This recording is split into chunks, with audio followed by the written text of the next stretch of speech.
సమీపించి ఇట్లనెను, దుష్టులతో కూడా నీతిమంతులను నాశనము చేయుదువా? ఆ పట్టణములో ఒకవేళ 70 మంది నీతిమంతులుండిన ఎడల దానిలోనున్న 70 మంది నీతిమంతుల నిమిత్తము ఆ స్థలమును నాశనము చేయక కాయవా? ఆ చొప్పున చేసి దుష్టులతో కూడా నీతిమంతులను చంపుట నీకు దూరమవునుగాక. నీతిమంతుని దుష్టునితో సమముగా ఎంచుట నీకు దూరమవుగాక.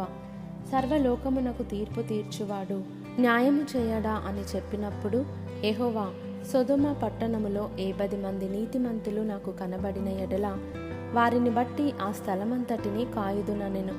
అందుకు అబ్రహాము, ఇదిగో ధూళియు బూడిదయునైన నేను ప్రభువుతో మాటలాడ తెగించుచున్నాను. 70 మంది నీతిమంతులలో ఒకవేళ 5 తక్కువైతే 5 తక్కువైనందున ఆ పట్టణమంతయు నాశనము చేయుదువా అని మరలా అడిగెను. అందుకాయన, అక్కడ 45 నాకు కనబడిన ఎడల నాశనము చేయననెను. అతడింకా ఆయనతో మాటలాడుచు, ఒకవేళ అక్కడ 40 మందియే కనబడుదురేమో అనినప్పుడు ఆయన ఆ 40 మందిని బట్టి నాశనము చేయక యుందునని చెప్పగా అతడు, ప్రభువు కోపపడని ఎడల నేను మాటలాడేదను. ఒకవేళ అక్కడ 30 మందియే కనబడుదురేమో అనినప్పుడు ఆయన, అక్కడ 30 మంది నాకు కనబడిన ఎడల నాశనము చేయననెను. అందుకతడు, ఇదిగో ప్రభువుతో మాటలాడ తెగించి తిని, ఒకవేళ అక్కడ 20 మంది కనబడుదురేమో అనినప్పుడు ఆయన, ఆ 20 మందిని బట్టి నాశనము చేయకుందుననగా అతడు, ప్రభువు కోపపడని ఎడల నేనింకొక మారే మాటలాడేదను.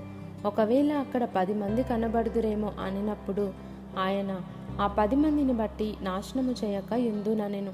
యెహోవా అబ్రహాముతో మాటలాడుట చాలించి వెళ్ళిపోయెను. అబ్రహాము తన ఇంటికి తిరిగి వెళ్ళెను. దేవుని వెనుకడిలో ఈ అధ్యాయం దీవించబడును గాక, ఈ వాక్యములు దీవించబడును గాక. ఈ వీడియో వాక్యం అధ్యాయం చూసిన వారు, వినిన వారు కుటుంబాలు యేసుక్రీస్తు నామములో ఆశీర్వదించబడును గాక. ఆమేన్. మీరు చూస్తున్నారు కానీ లైక్స్ కానీ సబ్స్క్రైబ్ కానీ చేయట్లేదు. నేను రోజు మీ కొరకు పరిశుద్ధ గ్రంథంలోని ఈ ఆదికాండం అయిపోయిన తర్వాత ఈ బైబిల్ అంతయో ఆడియో బైబిల్గా మీకు రోజు యూట్యూబ్లో పెడతానండి. కాబట్టి అందరికీ వందనాలు. లైక్ చేయండి, సబ్స్క్రైబ్ చేయండి.